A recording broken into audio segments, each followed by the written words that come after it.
Hello,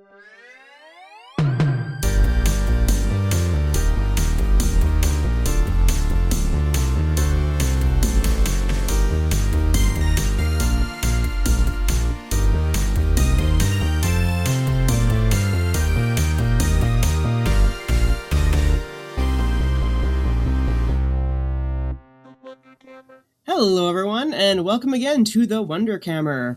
This is your podcast about whatever it is we three dilettantes find distracting at any given moment. So, my name is Jen Rumpel. I am here with Dave Powell and Tracy Anderson Powell. And we are the Wonderkamer. Welcome to part 2 of our tale of the Brontës. How are you guys feeling about last week's episode? Delighted, excited, thrilled, also very sad. I'm sure nothing sad will happen for the rest of the story, so I'm looking forward to nonstop good news about the Brontë family. Nothing but smiles and rainbows. It's going to be great. Well, I guess we'll have to wait and see. They were never touched by sadness again. Yes, that's why it's a good story worth telling. Yeah, everything's just smooth sailing, and that's it. So part 2 is just saying that. Bye. It'll be a very short part, yeah. Just kidding. Yeah, so again, we're going to go return to the Brontës at Haworth Parsonage. So remember, their mother and 2 sisters have passed away. So it was Maria and Elizabeth have died of tuberculosis within months of each other. So despite the deaths of these 2 eldest daughters, the remaining 4 children, of course, need to be taken care of and educated and provided for. So Patrick Brontë, their father, he had given up on the idea of remarriage after those 3 pretty disastrous proposals we heard about last time. And thankfully for them, Aunt Branwell, so that's their mother's sister, had chosen to remain in Haworth in order to help care for her nieces and nephew. So we're going to pick our story back up in 1825. So this time Charlotte is 9, and as the eldest child, she's, of course, charged with helping to teach and care for her younger siblings. Love parentification in large families. Yeah. Branwell is 8 years old, Emily is 7, Anne is 5. So the children become very close during the next 5 years, as they all remained home in the parsonage to be educated by Patrick for the time being. Probably pretty traumatic to send 2 kids off to school and have them die. Yes. Yeah. Send 3 girls to school, 2 of them come home or don't come home at all. Or this is one of those cases where I become pro-homeschooling. Yeah. I mean, in the modern age, probably should be illegal because I personally think homeschooling is just a cover for abuse. But hey, back when... the mileage varies, but I would say the weird religious abuse is certainly one of the driving forces. Yeah. I think if you have good public schools, set your children up for living in the real world, because I think we're going to find out homeschooling doesn't always work out for kids in this case. But yes, they're all taught the basics, all children. So there's all the 3 girls and the boy. They're all taught the basics of history, geography, literature, these kind of things, reading and writing. Branwell, of course, as the boy, is taught Latin and Greek as well. There's evidence that the girls picked up some of this teaching. Certainly they picked up a lot of the, classical, tales of Greece and Rome.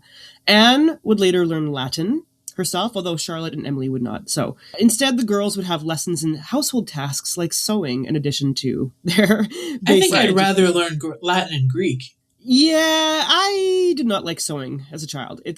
I wish I could sew just because I would be like to be able to make my own clothes. But sewing I would itself love is to boring do as that. hell. Yeah. When I lived in the Netherlands, we had to take sewing and embroidery. Oh, really? I was, and this was 1991, so I was 10 to 11. So our equivalent of grade 4 or 5, because they also put me in grade 4 because they felt their grade 5 was too advanced for a Canadian, which was probably true because their grade 4 was a year step up from my grade 4. Yeah, makes sense. I'm not slow, I'm just Canadian. That's exactly it. I'm from Canada and they think I'm slow, I embroidered a ship on this pillow. But that's cute. Embroidery is fun. Like, these are useful skills actually for boys and girls to be taught. Oh, yeah. I'm not saying that. I'm not to denigrate sewing. We're denigrating gender roles. And the fact that to this day, all boys have to learn ancient Greek and then Latin, and all girls have to learn how to sew. That's right. Yeah. Just, it's how it is, man. But it actually is surprising how these gender roles do stick around. Like, sewing is useful for a skill for anybody, and for it to be like a girly thing. Like, my brother-in-law, is a man, obviously. He won the top sewing prize in high school in grade 12. Oh, nice. Yeah, Good on him. That's what I say. Okay. But yeah, so I mean, Branwell probably should have been taught more useful skills, but we'll talk about that later. Oh no. They're all very voracious readers. They're basically reading anything they can get their hands on. So they're reading newspapers, magazines, encyclopedias, novels, very interested in the printed word. So they're going to read anything really, but they prefer fiction, like most kids do. Now, we know Haworth is relatively isolated, but they do have pretty good local lending libraries. They have some subscriptions. So their favorite reading material is Blackwood's Magazine. This is probably the most important literary magazine of their day, and it was their favorite. So it is rather conservative, sort of Tory-leaning, sort of proto-Victorian, conservative social bent as well. So these aren't radicals, right, in this family. They're pretty conservative, right? Right. Yeah. This is well. a maybe not economically, but culturally middle-class family who are very much of the beliefs of the time just right there. Yep. Yeah, exactly so. Yeah, and this is Regency era, right? This is, I believe it's Georgian, so it's pre-Victorian. I believe Victoria comes to the throne in 1842. This is right before the Victoria comes to power. Regency Georgian, sort of, there's Late overlap. Regency ends around late 30s. Yeah, that's okay. That's about right. Yep. Yeah. Yeah, so you're right. Yeah. So they're very bookish kids. If my mother's listening to this, she's screaming at me right now, but go on. Oh, I'm sure. Feeling someone being in a room when somebody gets something kind of wrong on a podcast, I think we shared a meme about this, is the closest you'll ever come to feeling like a ghost. Because you're screaming the correct information on the people on the podcast who just don't have it right, and you cannot affect them. Exactly. Well, see, we'll take our feedback, but also, yes, if you're screaming at the podcast right now, I was going to actually go into what is the Georgian era versus Victorian, but I'm like, it's a bit too detailed for this podcast, but maybe it actually wasn't. Oh, it's fine. It's the same thing. It's Regency, pre-Victorian. You understand? It's relatively conservative, right? Yes. So yeah, these are. If you say proto-Victorian, that actually kind of makes people think, oh, so these Victorian ideas that we understand because they're kind of in popular culture are nascent. Yes, exactly. But you get the conservatism, especially as it comes to things like gender roles. And again, we'll talk about that more for sure. Again, we have that already with their education. They're already being educated differently, the boys and the girls. So, all right. Just one more interjection. George was the regent. That's why it's called the Regency era and Georgian. Oh, okay. Well, we're both right. But I was also a little bit wrong. Really, I just have no clue what I'm talking about. Anyways, continue. Georgian, Regency, it's all good. Same difference. All right. So these kids are very bookish, but they're also very playful. They owned a lot of toys. They weren't totally buttoned down, bookish nerds. They are playful, and they can cause a ruckus if they want. Think about having 4 kids around the same age. That was my family, actually. Oh, wow. Pretty closely, yeah. I have 3 siblings as well. About the same age differences, too. So, yeah, we were pretty rowdy when we were little. So, you can just imagine these 4 kids sort of cooped up in the Haworth parsonage. Not even going to school, right? Educated at home. Yeah, at least if you're going to school, you can blow off some steam. They're just cooped up in this house, which is, from what you're saying, not quite big enough for everybody. And there is the one master of the house and the sister and then servants. But this is still probably, considering what operating a household means and the amount of sheer labor that goes into that, there's just not enough attention to go around. No. It's very difficult. And they will become very close. And we'll see that, of course, as we go. All right. So, crucially, Patrick gave Branwell a set of 12 toy soldiers.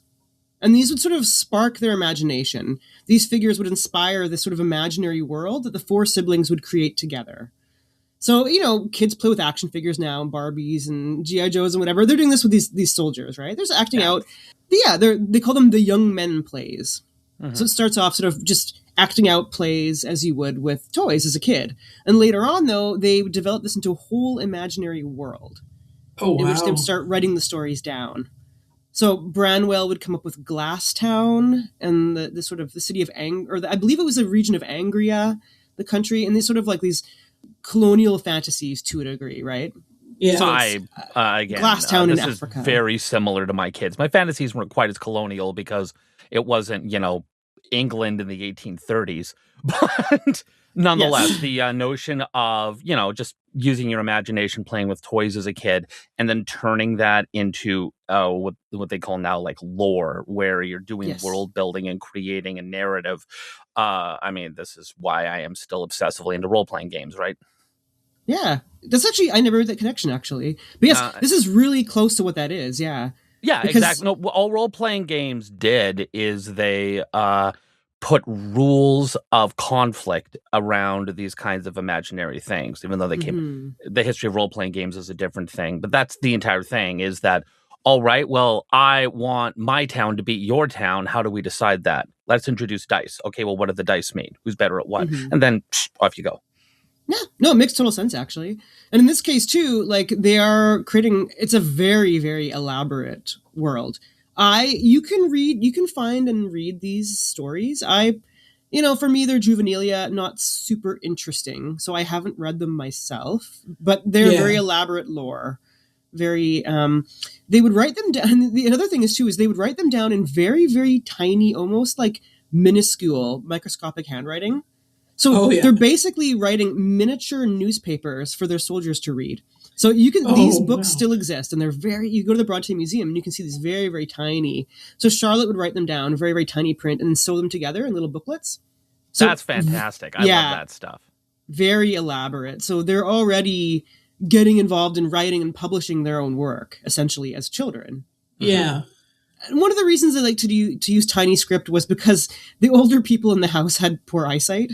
So their dad could not read what they were writing down. That's what I assumed they were writing so tiny for.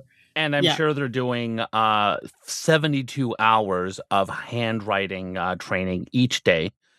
And so as a result of that, the printing is still going to be legible at that very small size when they're writing in 3-point font.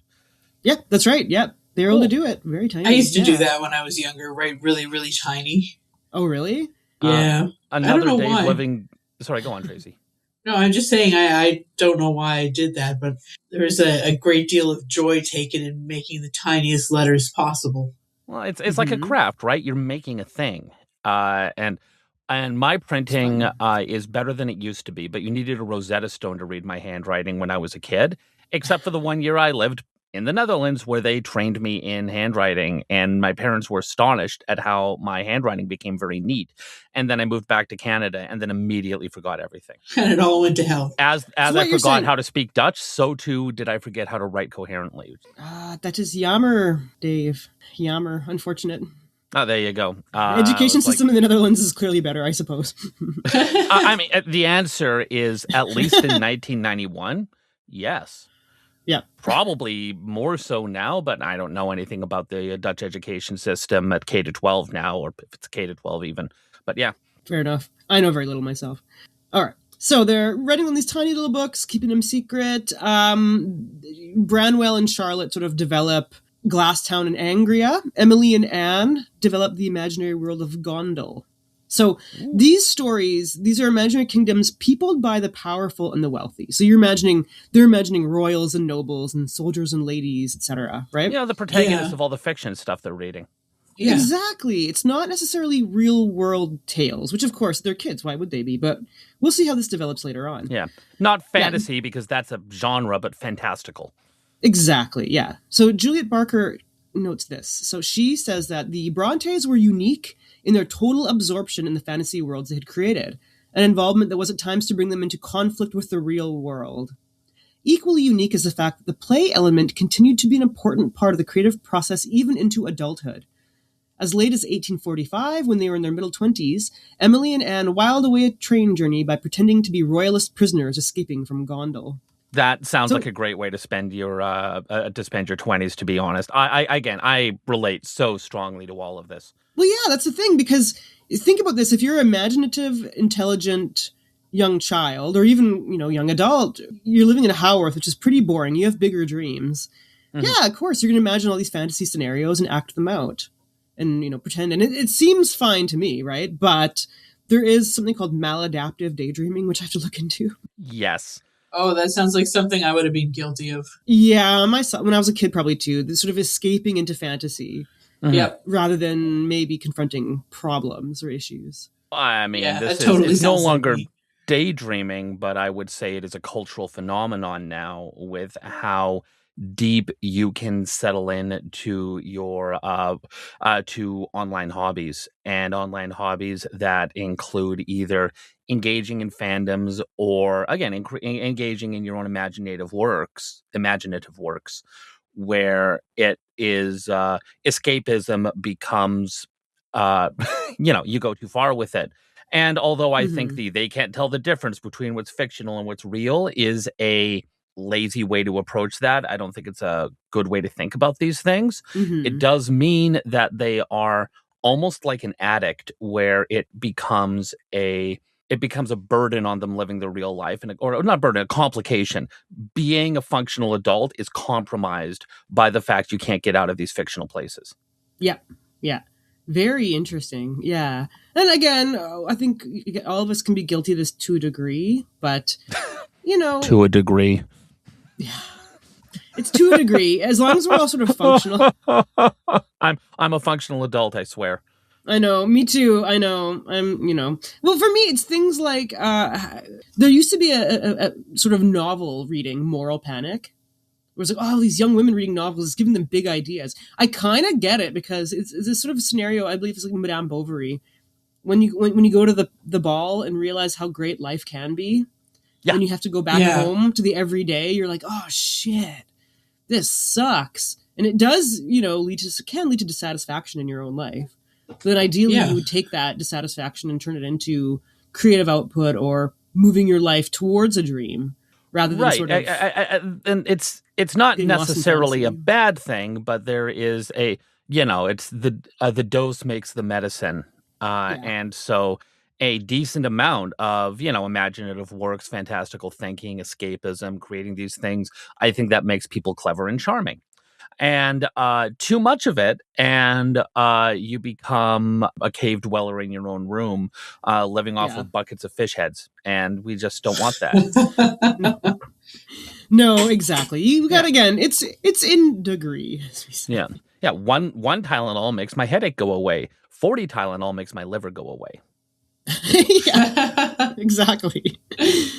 Okay, yeah. So we'll back to the Brontes. So they start developing more distinct personalities, of course, as they grow up. At this early age, Charlotte and Branwell become particularly close, getting closer in age, as do Emily and Anne. So they're kind of pairing off a little bit, although they're all fairly close.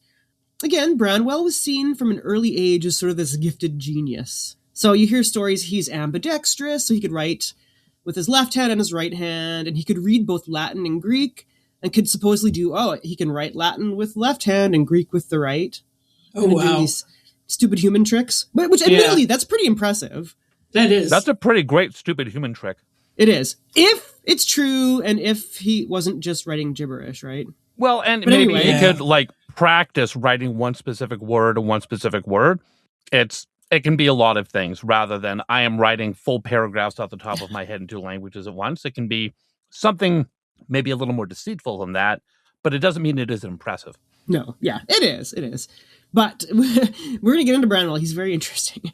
So his education was prioritized, and he's expected to go on to do big things. Mm-hmm. So again, as the only boy, there's going to be a lot of expectations placed on him, as he is the one child in this family with the freedom to follow essentially whatever career path he wanted.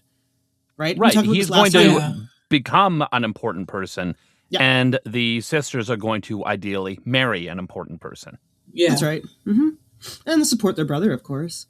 Yeah. And this is interesting. This is Winifred Guerin. She wrote biographies of all four of the Bronte children. So she says, if Branwell Bronte was born with an extravagant sense of the high destiny he would achieve, he was not alone in holding it. It was fostered and fanned by all those who stood nearest to him and who, from the beginning, made a distinction in his treatment from that of his sisters. In this, it should be hastily added, his sisters themselves wholeheartedly shared, neither questioning nor seeking to undermine the position accorded to their only brother. The little girls might receive the petting of servants, the confidence and attention of their father, but it was Branwell who was the main purpose, the fond hope, and pride of that bereaved father's heart. That is a very classic family dynamic where you are the chosen one, and y'all ain't. Yep. And At this time, it's based solely on his gender. And this is not an uncommon attitude to this day. Of course not. It's just, people talk about, oh, feminism has gone too far. Bullshit. We have a lot of work to do. You've also seen those gender reveals about men crying when they find out they're having a girl and having little temper tantrums. Meanwhile, a nearby mountain is burning down. Yeah, it's great. I know. Yeah, exactly. Anyway, this is still an issue to this day, but we know.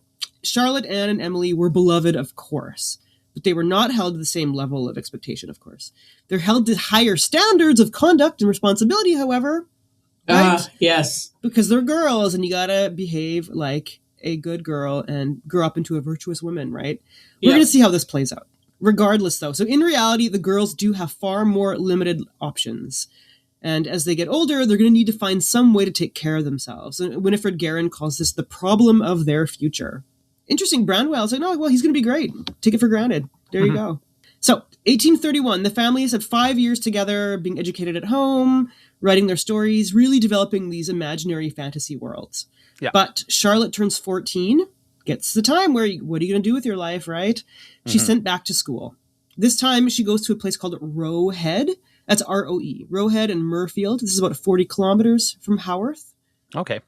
This time Patrick himself knew the woman who ran the school, and it was a much better, much healthier situation for Charlotte. We have almost entirely eradicated our consumption problem here. That's right. Yeah. I mean, close quarters, you never know, but there are no rampant outbreaks of disease so far. So she's going to do well there. And while she's there, she makes lifelong friends with women Ellen Nussey and Mary Taylor. These are two other people. Another reason that it's important to go to school and not be home. Well, yes, that's the thing, because biographers have mentioned how isolated these kids were, which is why their imaginary worlds were so intense. It's sort of, Branwell stays at home. He never goes to school. He's out playing with the boys in the moors sometimes, and he's more freedom just to go outside and do things.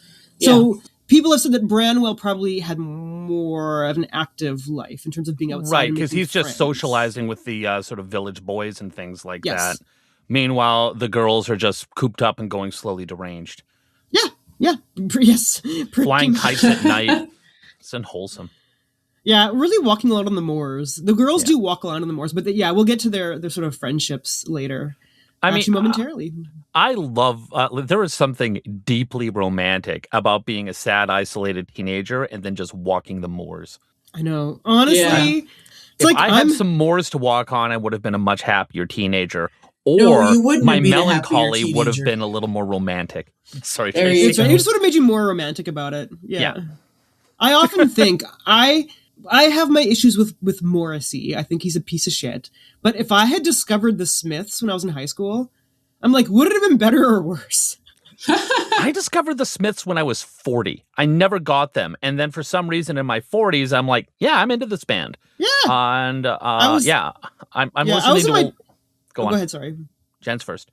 I discovered them when I was at university, and I was like, I remember sitting on the bus listening to There's a Light That Will Never Go Out, and just breaking into the hugest smile at the hilarity and wonder of those lyrics. Double-decker bus, don't copyright strike us. Yeah. It's such a good song, and so such a heavenly way to die. It's such a funny song, and I appreciate that I found Morrissey at a time where I could appreciate the ironic nature of the melancholy.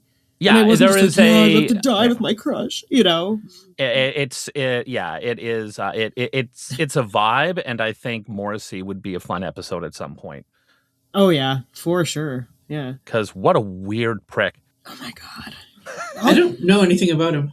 British musicians, they're all fucking racist. It's I want to say all of them. They're not all racist, but so many of them. Have you been American musicians? Well, you know what? Yeah, I shouldn't single out the British. I understand that there is still a specific kind of racism in British musicians, which is prevalent in a lot of people who sing music for people who are not necessarily racists. Yeah, that's right. Yeah. Okay, so we're going to talk about Charlotte arriving at Roe Head. So this is Mary Taylor, lifelong friend of Charlotte, describing her arrival at Roe Head. This is Mary. I first saw her, Charlotte, coming out of a covered cart in very old-fashioned clothes and looking very cold and miserable. She was coming to school at Miss Wooler's. When she appeared in the schoolroom, her dress was changed, but just as old. She looked a little old woman, so short-sighted that she always appeared to be seeking something and moving her head from side to side to catch a sight of it. She was very shy and nervous and spoke with a strong Irish accent. Ellen Nussey, her other friend, says this. She never seemed to me the unattractive little person others designated her, but certainly she was at this time anything but pretty. Even her good points were lost. Her naturally beautiful hair of soft silky brown being then dry and frizzy looking, screwed up in tight little curls, showing features that were all the plainer from her exceeding thinness and want of complexion. She looked dried in. A dark, rusty, green stuff dress of old-fashioned make detracted still more from her appearance. So people Pure blunder years. I know, and people like to make a big deal about, Charlotte was so plain and unattractive. She was a normal human being who looked normal. Mm-hmm. You know, she wasn't as gorgeous. But her friend, what an uggo. Yeah, I know. Yeah. That's the thing. She's just a normal girl, and I think what they're trying to emphasize here is they're being basically raised by an aunt who's older than them, who has different fashion sense. Yes. So when I was in 7th grade, I got my hair cut by a woman who was still living in the 80s and gave me a gigantic puffy perm. Oh, I had one of those. In the 1990s. Yep. And it literally ruined my life. And I'm not joking. No. Cruel children, it was my haircut. Started it all. Like, unbelievably so. But this is the thing. Like, in Charlotte's case, she's coming into a school where people are nice to her. And so they're recognizing, it sounds mean, but what they're trying to say is actually, she's way cooler than she looks. She's a young, awkward girl who'd been isolated, had no friends. They don't know what the fashion sense is. They don't know what the style is, right? Mm-hmm. Yeah. You imagine the tight little curls they'd have hanging down is a very Regency hairstyle, right? Yeah. Things like that. So she's sort of old-fashioned, very, very tiny. She's very small. Her growth was kind of supposedly stunted by her time at the Cowan Bridge School. Wayfish. She's very tiny. Yes, wayfish, exactly. And unfortunately, so her friends did try to get her to play sports with them, but she was so nearly blind, she couldn't even see the ball if they were throwing a ball. Oh my God, that's so it sucks. Yeah, so she just took to quieter pursuits. She's very homesick at first, but she actually adjusts quite quickly to life at Roe Head with her much kinder teachers and kinder fellow pupils. So she's very smart, and she quickly moves to the top of the class in terms of her grades. She's doing well. Branwell, meanwhile, is back home. He had a hard time with Charlotte being away because the two of them had become very close, right? Yes. He keeps himself busy, with his own schooling, and he's working on the Glasstown saga, these stories. Anne and Emily, meanwhile, are developing this world of Gondel. It's the imaginary world that they would share. Anne and Emily would become each other's closest friend. So this is interesting. Juliet Barker notes this. Alone among the Bronte girls, Charlotte made friends with several girls of her own age and class, which were to last a lifetime. Emily would briefly befriend a fellow pupil in Brussels. Anne's sole recorded friend, Anne Cook, died only a year or so after she left Roe Head. Oh, wow. Like, Jesus Christ, can you imagine your only friend outside your family just dying? Oh, man. This is what I mean. They're isolated. Yeah. Charlotte really is the only one who seems to have wanted sort of more than Haworth, at least in terms of visiting and, at least in terms of adventure. She developed a healthy social life, right? Yeah, exactly. And an interest in having one even, more. Yeah. That's right. Yeah, that's right. So it's interesting. Branwell, of course, had more friends, way more friends. He's much more social than his sisters. So as a young man, he would again play with the local lads on the moor, and as he got older, he would make more friends his own age. We'll get back to him. So of course, yes, Charlotte is thriving at Roe Head. So after 18 months, she would be 16. She graduates and returns home. And of course, her job then became educating Emily and Anne. Yeah. So she's 16, she comes back, teach her sisters. Charlotte's friend again, Ellen Nussey, would pay a visit to Haworth Parsonage in 1832. So she's describing Emily and Anne. So this is from Juliet Barker again. So Emily, now 15, had a, quote, lithesome, graceful figure and was the tallest in the house after her father. So Emily, again, this is Ellen Nussey describing Emily. Her hair, which was naturally as beautiful as Charlotte's, was in the same unbecoming tight curl and frizz. And there was some want of complexion. She had very beautiful eyes, kindly, kindling, liquid eyes. Sometimes they looked gray, sometimes dark blue, but she did not often look at you. She was too reserved. She talked very little. She and Anne were like twins, inseparable companions, and in the very closest sympathy which never had any interruption. Anne, dear, gentle Anne, was quite different in appearance to the others. She was her aunt's favorite. Her hair was a very pretty light brown, and in falling curls fell on her neck in graceful curls. She had lovely violet blue eyes, fine penciled eyebrows, a clear, almost transparent complexion. So these are what the girls are looking like at this time as teenagers. So Emily's extremely tall. Anne is sort of known as... Emily's more brusque. We'll get to her later. Anne is sort of a quiet, gentle girl. And they're both all very close. Yeah. So Ellen did not mention Branwell in these later recollections. Again, I'm going to quote Juliet Barker. Of Branwell, whose later career rendered him unmentionable in Ellen's eyes, she had nothing to say, except that he studied regularly with his father and was already learning to paint in oils, because, even at this early date, all the family expected him to have a distinguished career as an artist. From other sources at the time, however, we learned that he was small for his age, but good-looking, with his father's aquiline nose and high forehead. Afflicted with his sister's poor eyesight, he was obliged to wear glasses, and he wore his hair, which was the reddest in the family, rather long, in what he considered an artistic fashion. So, get a sense of these people as they're teenagers now. Mm-hmm. So, Branwell is learning to paint. He's hanging out with friends more. He develops relationships with men working along the canal, which we'll talk about later. He's writing, and he also starts drinking at some point. Loves hanging out in the pub. Loves to go down the pub with the boys. Okay. Yeah. So he would later develop a quite close friendship with this local sculptor, Joseph Leland. Joseph Leland would go on to some local renown, but would never become like a national figure. Branwell also had an art tutor at this time who, unfortunately, was not very good. Oh, apparently didn't train Branwell how to mix his oils properly to get the right tone, especially for like flesh tones. So if you see the slides I sent you, if you look at slide number 6, this is a painting Branwell made in 1833. So you can see this painting? Yeah. So you can see it's Anne, Emily, and Charlotte. And now, what else do you notice about this painting? There's a ghost. Yeah. So, first of all, this is it's called the pillar portrait. Mm-hmm. So it looks pretty ratched up. It's actually now in the National Portrait Gallery in London. Oh, cool. So you can see it there, which, it was lucky to do. But you see it's all folded up. It's kind of looking pretty battered. It's 3 women, obviously, Anne, Charlotte, and Emily. And in the back, you see, a pillar. And what that actually is Branwell, who painted himself out of the portrait. Okay.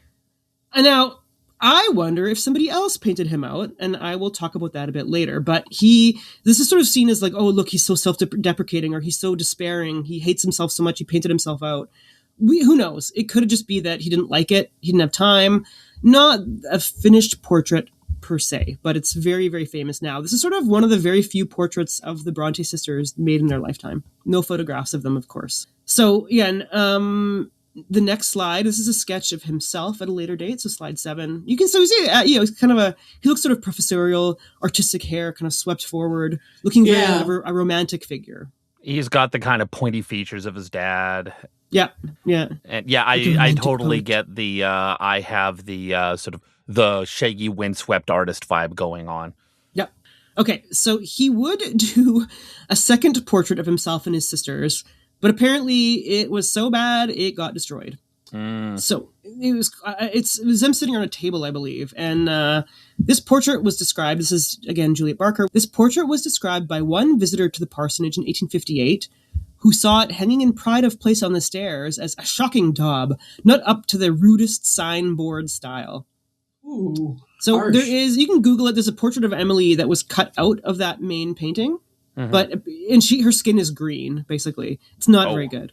Yeah, so he didn't paint very well, or he couldn't mix the oils properly, or something. But if you look at it now, again, you compare it to somebody like a Gainsborough. Obviously, it's not the greatest, but he's a young man still. He painted this as a teenager. I'd call this a promising work. Yeah, he's a teenager. This is a good work. This is better than a lot of teenagers, and I can see why they're investing in him as an artist, because put another decade on that kid, you've got someone great. That's right. But that would take work, you see. So, yeah, the four siblings, okay, they're all going to be at home again from 1832 to 1835, enjoying what Charlotte would call a delightful monotony. It's nice. They're hanging out. They're learning. They're reading. They're writing their stories. It seems kind of a cozy time, yeah? Mm-hmm. But 1835, they'd all be separated once more because it's Emily's turn to get a formal education. And they decide to send her to Roe Head. So she goes back to Roe Head with Charlotte that summer. Charlotte's returning there to be a teacher, and Emily is going to be a student. The deal was that Emily would be educated for free as long as Charlotte would provide teaching services. Okay. But Emily did not do well at all. She really could not thrive when she was away from home for any length of time. Really interesting. So this is Winifred Guerin on Emily at her time at Roe Head. Nothing could console Emily. Years later, Charlotte tried to give a credible account of what Emily's sufferings had been at Roe Head. It had nothing to do with Roe Head. Only Charlotte knew, by intuition and fellow feelings, that what nearly brought Emily to the grave was the severance from Haworth. Now, maybe they're being a bit melodramatic. Like, I don't know if she died of homesickness almost, but she's really struggling. Probably she did not thrive when taken out of the house, basically. Nope. And even then, Charlotte dared not avow what applied in her own case as well, that it wasn't home they missed so terribly, but the stimulus to creative writing, which the moors of home afforded. So the timeless days Emily in particular lived out on the heath, the unbounded horizon that drew her ravished eyes, were the only setting possible for a soul like hers, suspended between two worlds. Fantasy world, the real world. Right, so, I get that. Yeah. Liberty was the breath of Emily's nostrils, wrote Charlotte. Without it, she perished. The change from her own home to a school, and from her very own noiseless, very secluded but unrestrained and inartificial mode of life, to one of disciplined routine, though under the kindest auspices, was what she failed in enduring. So her nature proved here too strong for her fortitude. Every morning when she woke, the vision of home in the moors rushed on her, and darkened and saddened the day that lay before her. Nobody knew what ailed her but me. I knew only too well. So, again, you think about this, Emily is not somebody who's bound by gender norms either. She just wants to be herself and live free and like write her poetry and walk around, which, you know what? Who doesn't? You're going to school, you're forced into these roles. You're forced to behave a certain way. You're forced to dress a certain way. You got to comport to... Could not adapt to that. Nope. Couldn't and didn't really want to. So she goes home, and in order to not lose the free tuition deal, Anne is sent to Roe Head in Emily's place. Anne is very different. So she is determined not to be a burden to her family. So she's basically resolved to do whatever it takes to set herself up for future independence. Now, should be mentioned here, none of the three girls were banking on good marriages to support them. They are not including this as a possibility for themselves at the moment. Maybe they are in the back of their minds, but they're not banking on this at all. They don't seem to particularly want to get married, it seems, and they were not all that interested in children either. Again, which is unfortunate given that one of this is the number one expectation that's going to be placed on them by literally everyone. But interesting. So this very free, this very kind of like secluded but free world they had, where they're creating this sort of fantasies amongst each other, and also being, brilliant and well educated. They see, no, I can be something different, and I have to be something different. Yeah. It's hard for them because they're not really seeing what options are available to them. Mm-hmm. Again, one of the two career options available to them, again, is teaching, being a governess, or you could be some lady's maid and hang out with some old woman, right? I mean, the reason they're pursuing a formal education is because they want to be able to set themselves up at least for a career as a teacher or a governess, right? Some rumored suitors, I might talk about this more next time, but it doesn't really come up that much. So the Reverend William Waitman, this is a bit later on, this is when they're sort of in their 20s, he becomes one of Patrick's curates. And he was said to have had a flirtation with maybe Emily, maybe Anne, maybe Charlotte. This guy was a big flirt, probably known to be quite unserious. Interestingly enough, Charlotte would refer to this man, William Waitman, in her diaries and letters as Miss Celia Amelia. She used she, her pronouns in referring to William Waitman. Miss Celia Amelia, and he's flirting with all the ladies. Pretty sure this guy was gay. Mm-hmm. I would say that. So Elizabeth Hardwick writes this. Now, she's writing in the 70s, so I'm not sure what way she's using gay here. Anne Brontë is thought to have fallen in love with a gay, flirtatious young curate, William Waitman. But this love was a secret suffering, a mute, hidden torment. Maybe We kind of don't know. And does she mean gay as in happy or gay as in homosexual? Like it's in the 70s, so it's kind of ambivalent to me. It seems happy in this sense, actually. I would say in this context, it very much sounds like the sort of carefree, lighthearted kind of gay. Yeah. But if they're calling him Miss Celia Amelia... Well, again, he definitely still could have been gay. Oh, yeah. This is kind of interesting, yes. But unfortunately, Anne would still be heartbroken at the death of William Waitman of cholera in 1842. Again, Anne's best friend dies. Her suitor dies. Not good luck here. Again, I'm going to go back to my public service announcement. What's cholera? What's death by cholera? I know what cholera is, but I'm not actually sure about the symptoms of the disease. But it's when your poop is not far enough away from where you spend the most of your life. Yep, that's what causes it. And cholera is dying of diarrhea, essentially. Ooh. Oh, that great. Sucks. Yeah, so just from the WHO, just so we're all aware of this, cholera is an acute diarrheal infection caused by consuming water or food contaminated with the bacterium Vibrio cholera. So currently it's a global public health threat and indicates inequity and lack of social and economic development. Now, this is England in the 1840s. Mm-hmm. Access to safe water, basic sanitation, and hygiene is essential to prevent cholera and other waterborne diseases. Now, people can be treated, of course, with antibiotics, and you need intravenous fluids. Yeah. Again, easily treatable now, although unfortunately 1.3 to 4 million cases a year, and between 21,000 and 143,000 deaths from cholera worldwide each year today. Yeah. So the conditions, yes, you're imagining developing nations, cholera outbreaks. This is what's happening in Haworth in the 1840s. So William Waitman apparently was a very good guy, good curate. He was visiting people who were sick with cholera and came down with it himself because probably he's drinking the same water they're drinking too, right? Right. And the trick with cholera and how it spreads it is that if everyone is shedding themselves to death, well, that's going to get places. And so, it just continues to spread. And we're going to talk more about Haworth and their sanitation issues next episode. But for now, back to our story. We're going to go to the summer of 1835. Charlotte is 19, Anne is 15, and they're off to Roe Head. Branwell is now 18, and he's off to London. Or was supposed to have been off to London. Oh, no. Yes, Branwell was supposed to have gone to London to apply to become a student at the Royal Academy of Arts. So, the Royal Academy is, and perhaps, it was, and perhaps still is, though I'm not sure, the premier art school in the UK. Mm-hmm. So, of course, it's pretty difficult to get into.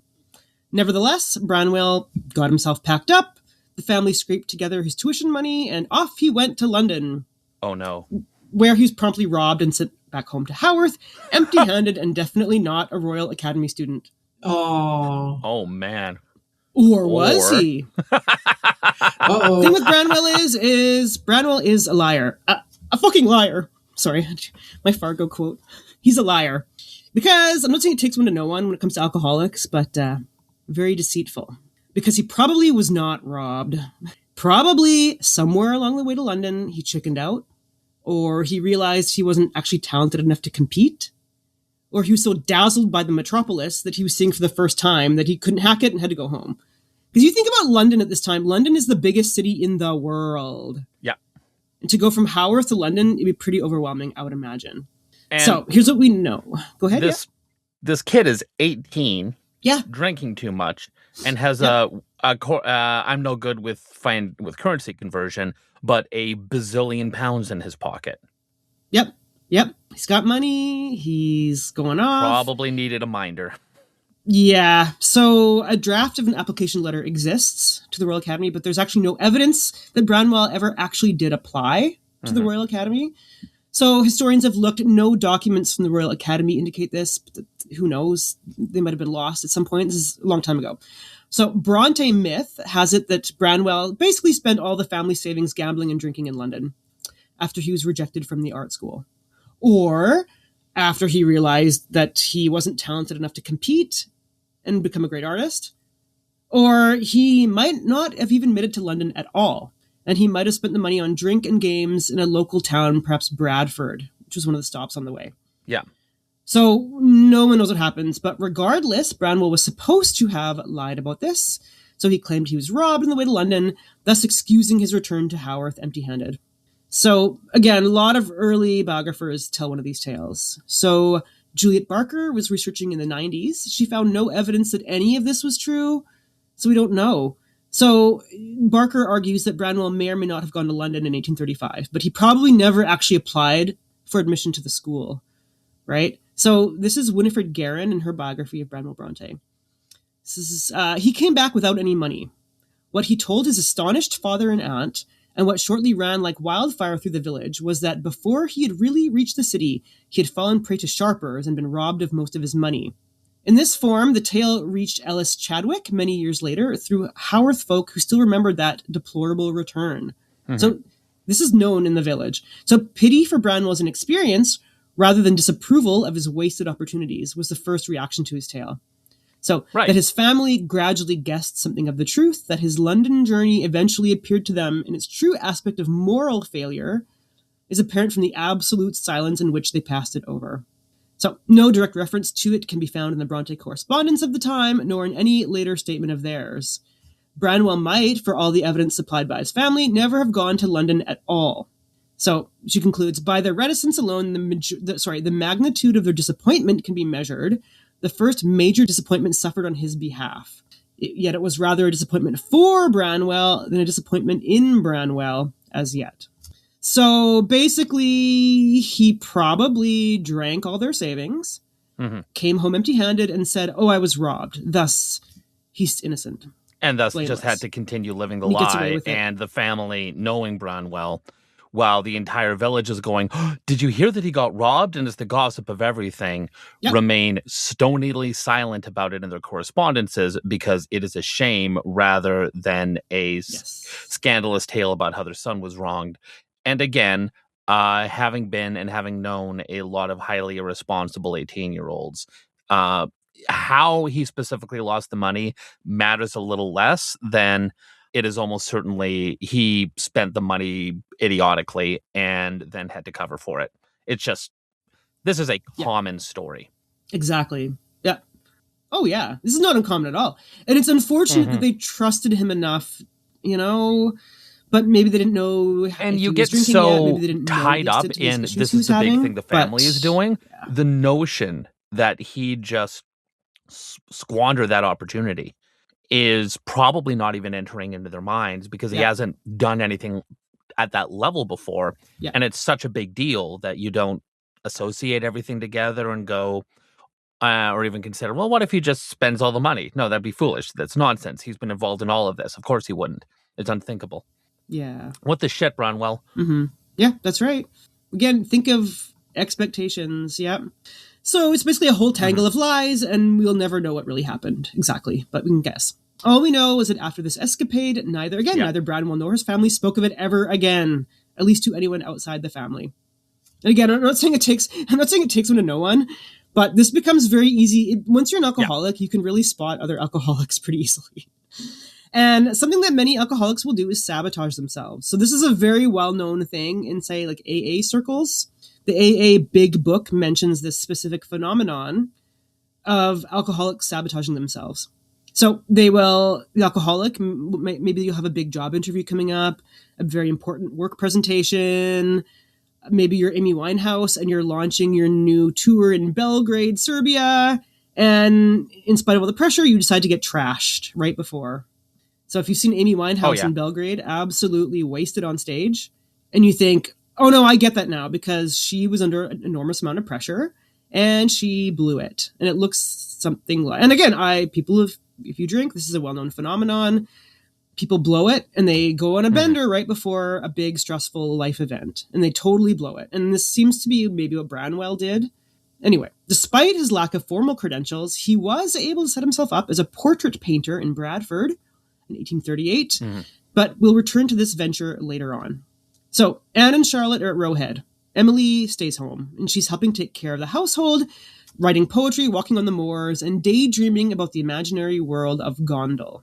So 1837, though, to everybody's surprise, she actually got a job as a teacher at a girls' school called Law Hill. This is in Halifax, relatively close to Haworth as well. But again, she hates being away from the parsonage. Winifred Guerin says, The size of the school, the number of pupils, and her own complete lack of experience made the task an overwhelming one at first. So Charlotte, commenting on it to Ellen Nussey, was convinced that Emily would never stand the strain. She's quoting Charlotte. My sister E has gone as teacher in a large school of near 40 pupils near H. Haworth. I have had one letter from her since her departure, she wrote on 2nd of October, and it gives an appalling account of her duties. Hard labor from 6 in the morning until near 11 at night, with only 1/2 hour of exercise between. This is slavery. I fear she will never stand it. So, Winifred Guerin. To a girl of her independent character, there was not much at Law Hill that could appeal to her. She once told a classroom of unruly girls that the only individual she liked in the whole establishment was the house dog. So, oh my God, that is such a my teacher is having a breakdown thing for the teacher to say. Isn't it though? Oh, I hate all of you. Only the dog. I only like the dog. And she's outspoken. She's herself. She cannot handle. And it is like, if you read about women's lives, look, I guess any time in history, to be honest, but so much of it is drudgery. Why are you having to do hard labor, teaching, chores from 6 in the morning till 11 at night? Again, this is why we have unions. This is why we have labor rights, et cetera, et cetera. But this sucks. Yeah. Sucks. No, it's a bad job. Yep. She's at Law Hill School for 6 months and then quits. Fair enough. All right. Yeah. So back to Charlotte and Anne. They both come home from Roe Head in 1838. Anne had attained mastery of music, singing, drawing, French, Latin, German, history, English, arithmetic, and geography. She had Latin in there too. She's very accomplished, particularly as regards her mastery of Latin. So again, she feels well prepared to take on a teaching role, which she did in March of 1839. She becomes governess to the Ingham family at Blake Hall. This is near Huddersfield in the UK. So I'm going to quote Daphne du Maurier, rather, from her biography of Branwell Brontë. This is, back at home, things became quieter than ever. Anne, with silent determination, took a post as governess with Mrs. Ingham of Blake Hall, Muirfield. No one could dissuade her from so doing. The youngest Brontë had a strong will beneath the quiet facade. The desire to earn her living, and so spare her father's purse, was synonymous with freedom. A month or so later, Charlotte also tore herself away from the insidious delights of Charlotte Vernon, in love with her own brother-in-law. Now, that Charlotte Vernon and her brother-in-law, this is all Glasstown, Angria, fantasy world. So they're all deeply invested in this. But anyway, that's just who that is, right? Just in love with her brother-in-law, that's imaginary. So Charlotte takes a post as temporary governess with a Mrs. Sidgwick of Stone Gap. The eldest and the youngest were earning money. The other two, Branwell and Emily, were not. Emily brushing the carpet, sweeping the stairs, or peeling potatoes in the kitchen under Tabby's eye, was as insulated from intrusion as a hermit crab. Wow. Because she is basically a hermit. It's interesting that their notions of freedom. For Anne and Charlotte, it's getting out of the house, getting my own job, being independent. That's freedom to me.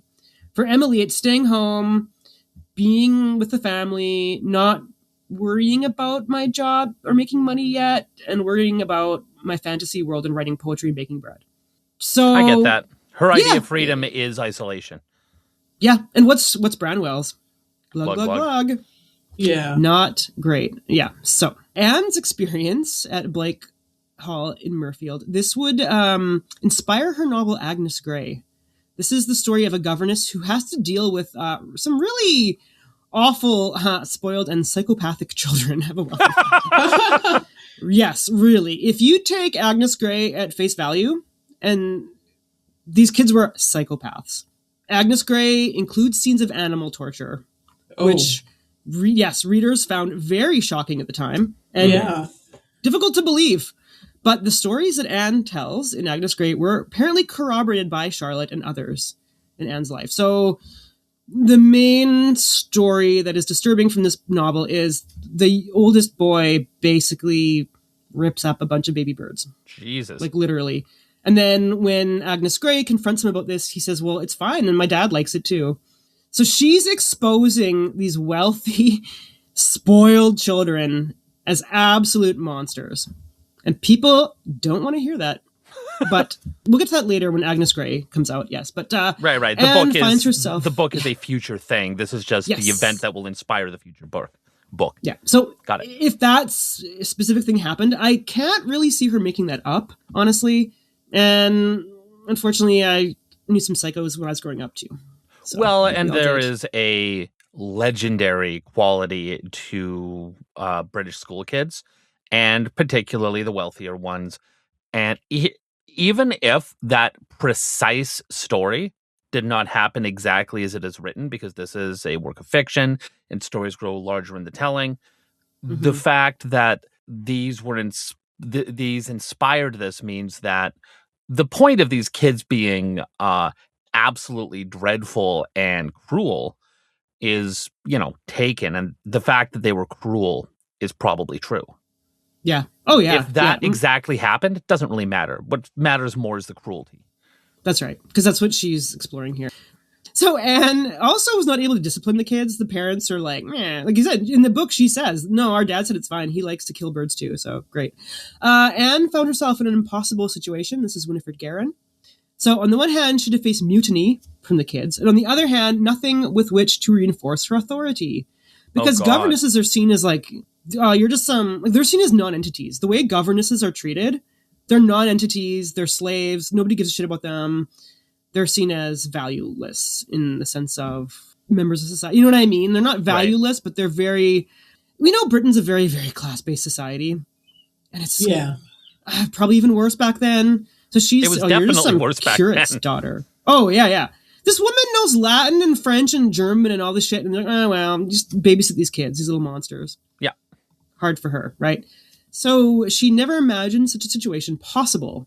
The little Inghams were not only the naughtiest children she'd ever met, they were a revelation in naughtiness. Oh, wow. Yeah. Indeed, they were so novel in her experience of childhood that she could explain them only, like many subsequent pedagogues in her shoes, by attributing their particular brand of wickedness to the age in which they lived. Right? So writing sometime after the event to Ellen Nussey, Charlotte defied her friend to be able, in her turn, to live in an unruly, violent family of modern children, such, for instance, as those at Blake Hall. So therein lay Anne's dilemma. Her own standards of upbringing were hopelessly outmoded in this modern home. I take issue with that. I don't think it's a modern home. This is an eternal problem. These are spoiled rich kids. This is a common and very easy thing to fall into. We see all the time, which is that the problem is modernity rather than the problem is these people are assholes with too much wealth. Yes. And again, not all wealthy kids are also the same way. It sounds like this family was particularly horrific. This wasn't like a random sample of the wealthy people. Maybe the kids had a dad who tortured animals too, and it was the animal torturing family. That happens. And when you have wealth, you can get away with being the animal torturing family. But the notion that, oh, well, in the good old days, nobody was ever mean to animals and children all behaved well is nonsense. It's just she knows she comes from an old-fashioned family, or at least showed up at school wearing old-fashioned clothes and hair, and has this very sort of pocket of time thing going on with Haworth. So you go, oh, well, it's because I'm traditional and they're modern and traditional's morally superior. Yeah, she's wrong. Yeah. Yeah, that's right. It's incorrect. But it's also a very, very common thing to think, though, so I don't blame her for it, but it's wrong. Yeah, and this is the thing, too. These 4 children were or at least the girls were very isolated. So you could see this be insanely shocking to Anne. Like, what? Because they love shocking dogs. To anybody, I hope. Well, it would be, yes. That's true. That's true, yes. But in these isolated kids who really had very limited interactions with people outside of their own family, they're like, what is this? This is possible? Like, Jesus. So yeah, I can see them being freaked out. And what I was going to say was I can see also why Patrick didn't want Branwell to go to school. Because if he's this delicate boy, maybe, I'm going to hint later on, maybe he was gay. Right? And this is a very, very, you cannot speculate on this because he's long dead and we don't know, but he is not your average tough boy, Yorkshire lad, right? He's delicate, he's fragile, they keep him home. The girls go to school, they struggle as well. And I wonder if it's part of it, as Patrick knows, especially for Branwell, like, keep him away from these psychos. I don't know, maybe that's part of it. Because again, like you're saying about British public school, notoriously abusive. Oh yeah. Legendarily. I think another reason that could enter into that is simple gender stuff, which is that Patrick, who was a smart, educated man himself, was like, I know how to teach this kid to grow up to be a man. I have all the skills necessary. I don't know what the hell to do with daughters. Yep. Oh yeah. And although his now deceased wife and now sister-in-law are taking that over, they're not Patrick. Mm-hmm. And Patrick wants to make sure, and also if the goal is to get them married off, they also need to be socialized and introduced to other families in that kind of sense. Mm-hmm. That kind of thing. I think that's right. But also isolating Branwell because he is a sensitive boy. It's just, all this certainly important.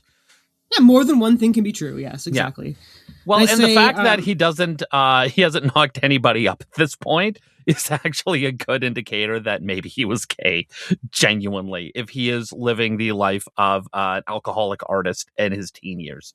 Yeah, we're going to talk about that some more. Oh, because, fair enough. No, it's very interesting where some biographers... Because what I'm learning now, I read many of these books that I'm drawing upon. I read a lot of them 20, 30 years ago when I was high school, early university, reading about the Brontes. Reading all this stuff and looking at, say, the Du Maurier biography next to Barker's, you really see so much of it is biographers really having to speculate. Yeah. But I'll get into this more because I disagree with some of them more than others, right? Okay, so back to Branwell, though. Anne doesn't do well at Blake Hall. She's struggling. The children are evil and awful. She's actually fired after 9 months because she wasn't doing well there. And they basically were saying, our kids are awful. Why aren't you fixing it? But also, you can't discipline them. Yeah, you have no authority to do anything here. And the kids are probably awful because the parents are awful because despite the social role of the governess, I at least know enough tropes about that job to know the governesses did not have literally no authority in every situation they were in. It is very likely that this family just sucked. Yep. And then you blame her. On top of the social forces. Yeah. Yeah. And they blame her. Oh, you didn't do a good job. Well, all right. So she gets out of there at least. Okay, so Branwell, he's back home still. He's mainly writing poetry. He's working on his so-called Angrian tales. Angria is this land, colonial land of all these peopled by all his, fantastic figures. His portrait painting business in Bradford fails pretty quickly. Thing is, as you can see, he's okay, but he's not amazing, right? Mm-hmm. I don't know if he would have been accepted into the Royal Academy. You can see more. Oh, I had a link to more of Branwell's paintings. There's also the fact that he's an alcoholic 18, 19-year-old trying to run his own business. Yeah. There is a certain amount of, and I understand that running your own business in the 1830s is a very different thing than now, but there is a certain requirement of self-discipline and getting the job done on time. The quality of the work might be secondary to his ability to just produce for money and prioritize that over having fun and also over addiction, which matters more than the having fun because addiction is not a moral failing. Yeah. Well, that's the thing. It can become one if you know it's a problem and you do nothing to fix it. Yes. It's the old Mitch Hedberg bit. Alcoholism is the only disease you can get yelled at for having. Yeah, honestly, yeah. No one ever says, damn it, Otto, you have lupus. Yeah. Well, you know what? That's true. It's such a thing. I'm going to do an episode, I think, on AA and the Blue Book because it actually is fascinating. The idea I'm of alcoholism in that. I have opinions about AA, and they aren't necessarily positive. And I think you have a lot. Oh, good. I'm pleased. And you have a lot more experience than I do for obvious reasons.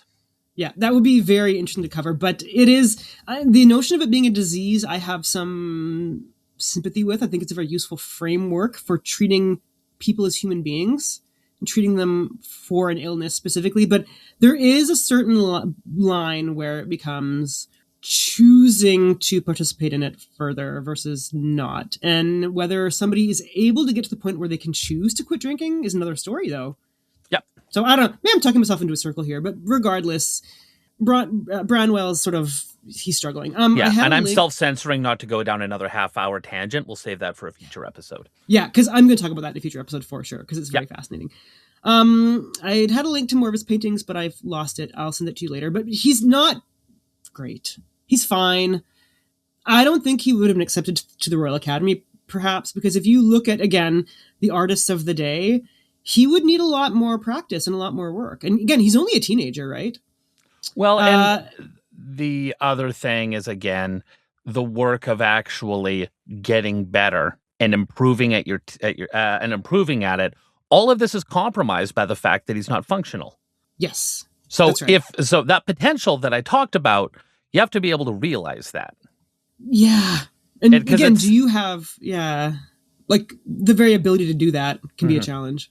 So this is Winifred Guerin, kind of brutal, but I find it brutal because I'm like, ooh, I kind of have this problem myself. I think I have Branwell Brontë disease, which is probably ADHD. Anyway, this is Winifred Guerin's estimation of Branwell as an artist. So she's imagining him in London, face to face with some of the great works of the artists of the day. So here's her imagination of this scenario. Face to face with the masterpieces of Reynolds, Gainsborough, and Lawrence, he realized the hopelessness of trying to compete with them. To emulate them even from afar meant drudgery, and madly as he admired, indiscriminately as he praised the wonders of painting, he knew quite well that he lacked the one requisite for achieving anything by it himself, the force of character to pursue any objective to its end. Wow. This is why, and I'll interject, this is why I dropped out of music school, because I went into a prestigious jazz program as a trombonist. And then I saw I would have to practice trombone for 5 to 6 hours a day for the rest of my life. And I thought that sucked and I didn't want to do it. And to this day, I am a trombonist. Check out my band, Ramshackle Fancy. But I am a mediocre trombonist who doesn't practice a lot and plays well enough for my hobby band. And I'm very happy to be there because I set my bar and achieved it. And once you recognize the discipline and also the love for the practice that is required for mastery, and one of the things about if he had ADD, you need to, if your brain doesn't want to hyperfixate on that, you cannot make your brain hyperfixate on that. Because I have ADD, and one of the things, somewhat recently diagnosed, and one of the things that was really stressed to me was that if your brain doesn't like something, you cannot make it like it. You cannot just will yourself into accepting this as something that's good. One of the reasons the podcast works on my part is I can just dive in on the reading and the writing and the researching and all the audio work, all the stuff we do on this podcast because my brain likes it. And therefore I don't fight executive dysfunction to get the work done. Good. Yeah, I still do, because get this, I am also a newly minted member of the recently diagnosed with ADHD club. Woohoo! So welcome to the club. This podcast thanks. is now officially neurodelicious. Delicious. We are. You're delicious. That's right. Because and it's funny because just as an aside, I thought that it would be impossible for me to have that because I did well in school. And I did well in school because that was my hyperfixation. Yeah. I loved reading and writing. And also it manifests differently in women and girls, where doing well in school is not a sign of not having ADHD for women and girls, because oftentimes the social pressure. So for me, what Branwell doesn't have, it seems, is the outside. He has no sense of shame, perhaps, because I have traits of ADHD. I have a hard time finishing anything. My little niece said to me a couple weeks ago, Auntie Jen, do you ever finish any paintings you start? And I was like, actually, no, I don't. Yeah. And I can if there is a penalty for not doing it. So unfortunately, I do have traits of this. I can get things done, but there has to be a consequence. I have to have a script to read to my friends tomorrow morning, so I better get this fucking done. So has to be a consequence. And so Branwell doesn't have that, or is losing the ability to have consequences.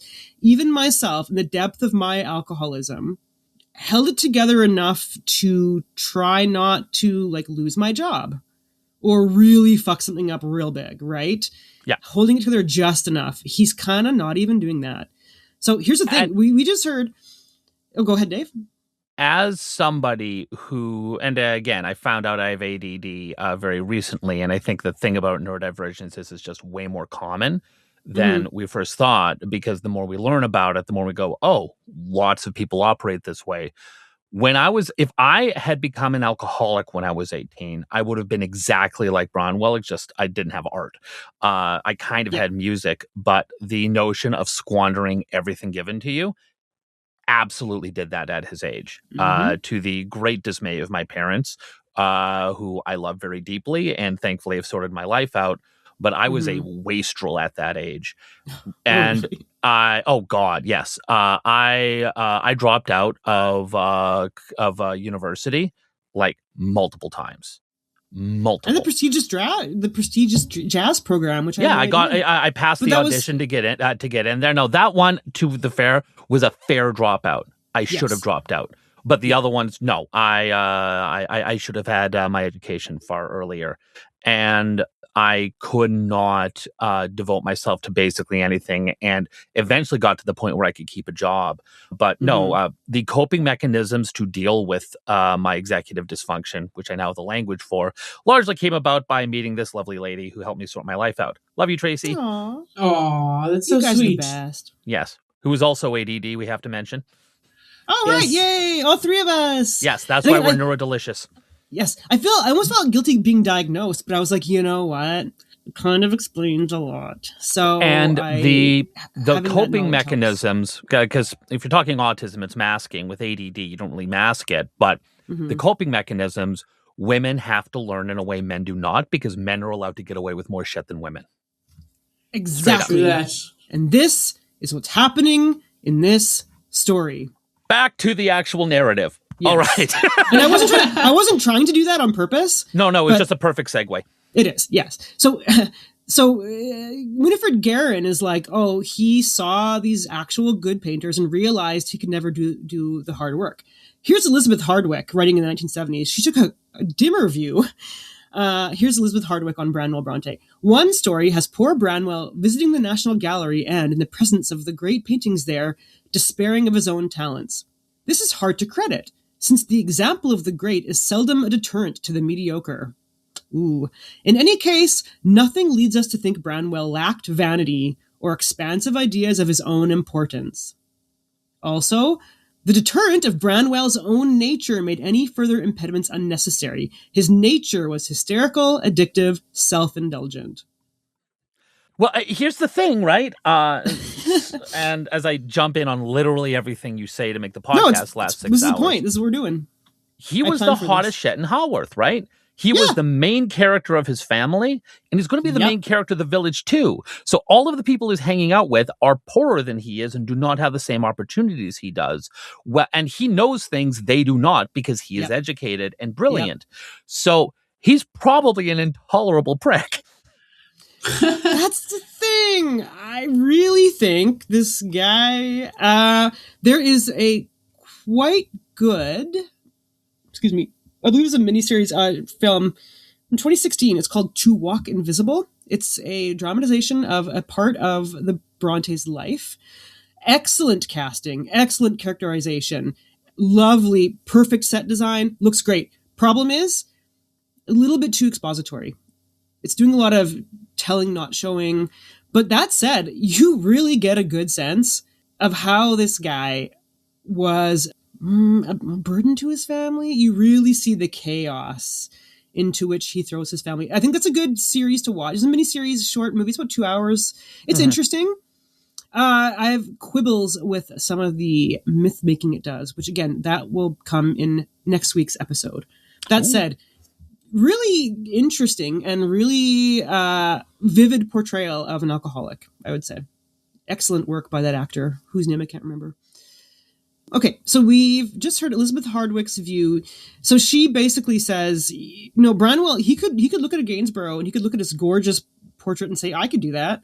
But her view is that no, he doesn't realize he sucks. Like, he just thinks he's awesome. I don't know. And that's also why he's likely not putting in the work to skill up, right? Because if he's stuck as a mediocre artist, I think the notion of him being awed by the great works is a very contemporary view of that sort of thing. With rather than, no, he was a deluded egomaniac who was too deep in the bottle and too dysfunctional to recognize that, no, if he wanted to get great, he had to work to get great. Yep. And just didn't. Yep, exactly. So again, Branwell, other people have commented, and you can see he's about as good as a sign painter. You know, you imagine back in the day they had signs out on the shingle kind of thing. It's like, optometry, medicine, etc. You know, that's kind of the style it looks like, actually. Again, he could have developed the skills though, again, right? Because everybody has to learn. He's only a teenager, right? But again, he seems to have been allergic to hard work, right? Yeah. Unfortunately, he seems to have been contemptuous towards his subjects as well. So Dave sent a link to some of these portraits he did paint, mostly elderly people, the sort of the good folks of Haworth, the good folks of Bradford. He's painting sort of local gentry, and he's like, I'm better than you. Mm-hmm.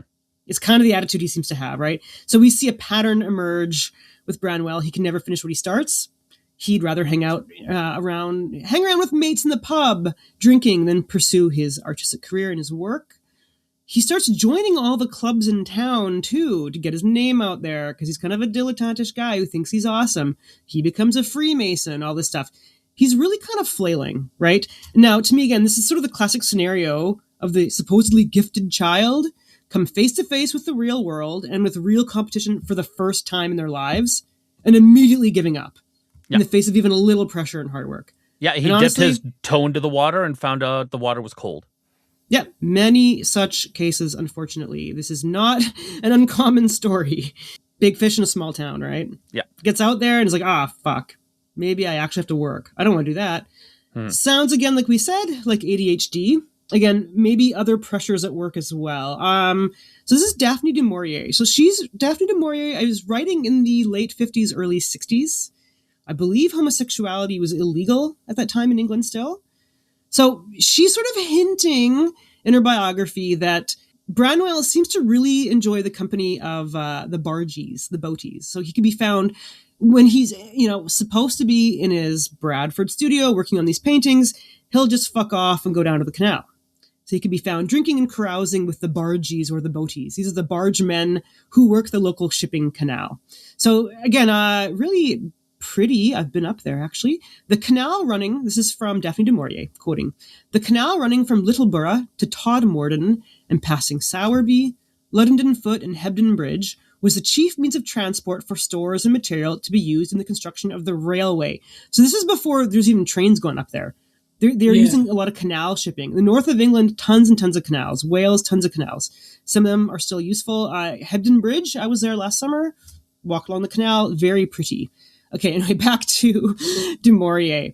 Every day, barges traveled to and fro, anchoring for the night, very often in the cul-de-sac or basin at Ludington Foot. When the bargees, the barge workers, would spend their evenings at the Woodman, the Weaver's Arms, or the Anchor and Shuttle. Typical pubs names, right? These men fascinated Branwell. They were a law unto themselves, rowdy, rough, coarse, but of fine physique. These were the people who'd prefer to draw and paint, not dull, drab creatures like Mr. and Mrs. Kirby. She seems to be implying that there's homosexuality, to me. To me, she can't outright say this guy's gay, and nobody can, because we don't know. Again, maybe he just likes hanging out with dudes because he lives in, again, looking at engendered terms of the day. At home, he's in a very feminine household with a lot of women. Well, so gets out there. He can do whatever he wants and just get trashed without judgment. Casually socializing with women just didn't happen. That's right. You weren't allowed to. That's right. Mm-hmm. You had to hang out with dudes. Yeah, that's a good point. That's true. So regardless, Branwell's career as a portraitist was over quite soon. He gets a job as a tutor to two young boys in a town called Broughton in Furness. If that's a pronunciation, I don't know. I did my best. He's fired in 6 months due to negligence. Oh, boy. Oh, yeah. Branwell, the poor fail son. Apparently, he didn't show up for work one day and was found trashed in the local pub. Totally, completely plausible. Mm-hmm. And yet, here is where I get into a bit of frustration with some of the biographers. Juliet Barker, who I've been quoting quite a bit, speculates here, though, that he'd fathered a child with a servant girl at the house. And that's why he was fired. Speculate, so there's nothing based on there's not based on anything. She literally looks up who were some women around that time who were pregnant. All of them were married to local men relatively quickly. I think it's all made up out of whole cloth, and I don't really understand why. So I'm breaking with her interpretation here because she seems, and we'll get to this later next time, she seems really invested in Branwell as being this like handsome ladies' man. And it really does seem like she makes a story out of whole cloth. It seems like she had found one letter by somebody back in the day saying, oh, Branwell had a bastard son. But virtually zero evidence whatsoever. And I think she's doing this to set the story up for another huge, frankly infuriating Brontë myth that I'm going to talk about next week. And again, I don't want to make this all about Brontë, or Branwell. I mean, I don't want to center the man in the story of three women, but it's part of their story because the focus, all of them growing up, was this man is going to be the hero of our family. Oh, I understand. And also, this is genius women. Yeah. And the ones who go off to write some of the most famous books of all time, I know that's going to be a lot of what you're talking about in part 3. Yeah. Yeah. So anyway, so he gets fired. I don't know why she would make that up. I don't think if Branwell had sex with a servant woman, he would have been fired at all. My family history is directly, recently made up of women who were raped by the men they were servants to. In my own genealogy, I have this. And this is why, again, this isn't a digression. This is why I fucking hate Downton Abbey. At first, I thought it was entertaining, but what you realize they're doing is they're doing nostalgia for the old days. They're saying, oh, no, bad masters were rare. Most of the time, servants loved being servants, and the masters were kind to them, and they all got along. That is a lie. Of course. The abuse of women servants by the men of the house was rampant and a given. If Branwell had sex with some local woman and got her pregnant, nobody would have given a fuck. He would not have been fired for that at all. If anything, he would have bragged about it. The thing that come, and I'm going to be talking about this in my upcoming episode as well, is when you have the power to do what you want, this has an immediate and terrifying meaning if you are a man and there were women subordinate to you. And this is a near universal truth where there are where this power dynamic exists. It's just a fact. And the thing that got me about Me Too is not, and by Me Too, I mean the massive numbers of revelations about various celebrity figures being sex pests, is when it stopped and how many more there are to talk about there. Because this was primarily about entertainers, actors, people in the movie industry. And okay, well, what about literally any context where people have power? I know. It is. It's literally any context. And it's, again, that at the time was standard part of the day. And again, with Julia Barker, I don't understand why she throws this out there. And again, I'll get to some more of this later. To me, it seems bizarre, but I actually see it's part of a larger myth-making project she's trying to do, but I will talk about that next time. So, I'm going to wrap up now, since we're coming to the end of part 2. Again, lots to cover. I wanted to make this a two-parter, but I knew we'd get into digressions and have some interesting discussion. So I'm going to just wrap up with this little incident that I found was a good place to stop here. So we're going to go back a little bit to 1837. Charlotte and Branwell are both writing, and so they decide to reach out to their favorite authors and get some advice. So Charlotte wrote to one Robert Southey, and Branwell wrote to William Wordsworth. You've probably heard of William Wordsworth, yes? Yep. Oh, yeah. I wandered lonely as a cloud. Very, very famous. My parents hate that poem. Which I do now because it's so, that's the one, right? Yeah. He wrote a lot of very, very famous romantic poetry. Have you heard of Robert Southey? Yes. Yeah, okay. If you were a literature student, you might have heard of him, but he's not I took well classes, but I took classes enough. Yeah. And I'm pretty sure Southey now is known mainly for this. What happens next? Okay, so Robert Southey, he's one of the British Romantic poets. He's older. He's born in the 1770s. He's around the same age as Patrick. He emerged, as the Romantic poetry movement emerged sort of in England in the late 17th century, early 19th century. At the time, Charlotte wrote to him, Robert Southey was poet laureate of Britain. So she sent him a batch of poems. Now, Charlotte is not known for her poetry, which is fair. She sends him some poems and solicits his advice. So Southey admitted that she did have poetic talent. However, he also wrote this. But it is not with a view to distinction that you should cultivate this talent in poetry if you consult your own happiness.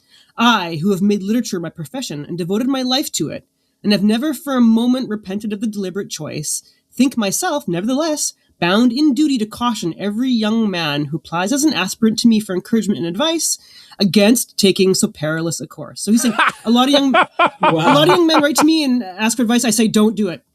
So continue on. Do not be a poet. How Yes. this way does madness lie. That's what he's saying, yes. Now, Southey continues, you will say that a woman has no need of such caution. There can be no peril in it for her. In a certain sense, this is true, but there is a danger of which I would, with all kindness and all earnestness, warn you. The daydreams in which you habitually indulge are likely to induce a distempered state of mind, and in proportion as all the ordinary uses of the world seem to you flat and unprofitable, you'll be unfitted for them without becoming fitted for anything else. So he's doing this thing where you're going to get big ideas from these novels, and then you're not going to be happy with your lot in life. That's what he's saying. Yeah. Now he continues. Literature cannot be the business of a woman's life, and it ought not to be. The more she's engaged in her proper duties, the less leisure will she have for it, even as an accomplishment and a recreation.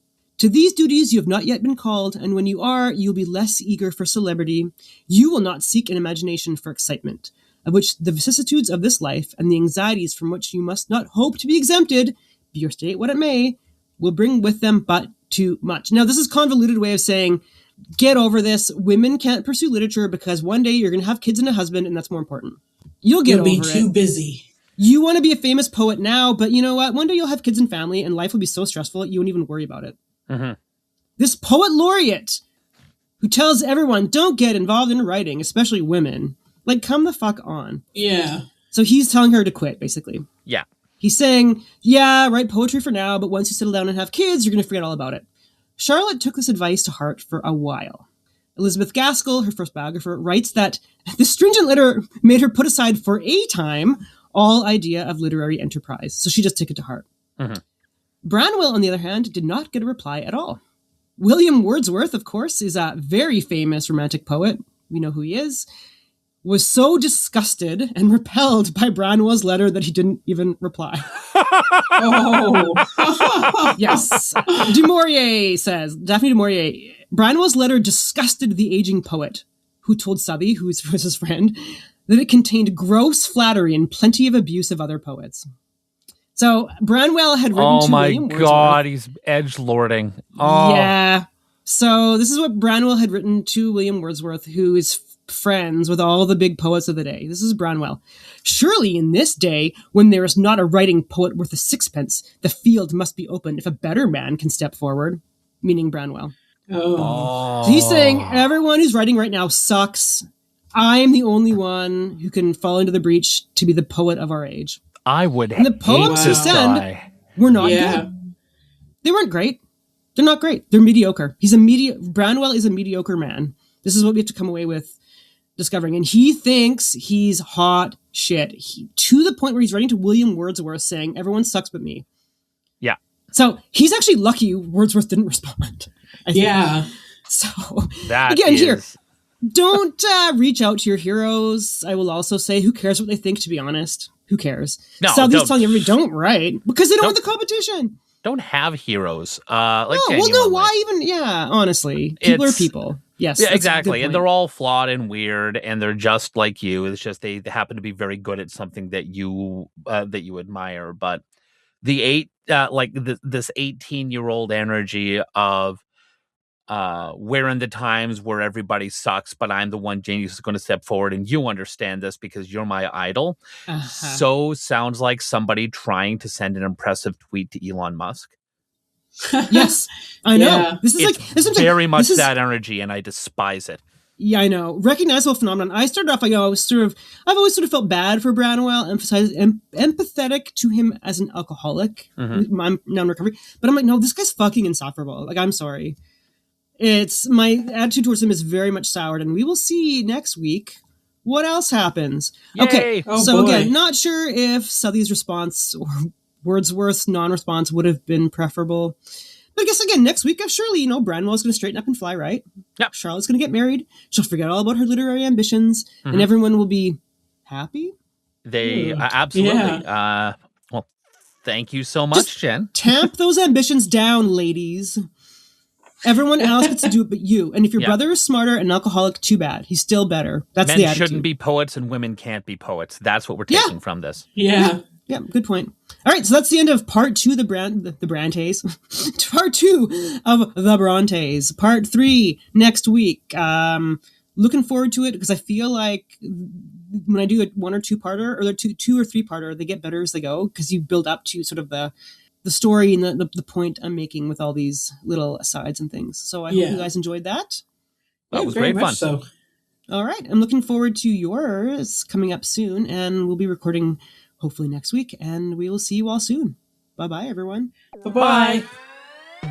Thank you for listening to The Wonderkamer. Find us under The Wonderkamer on Blue Sky, YouTube, and Instagram.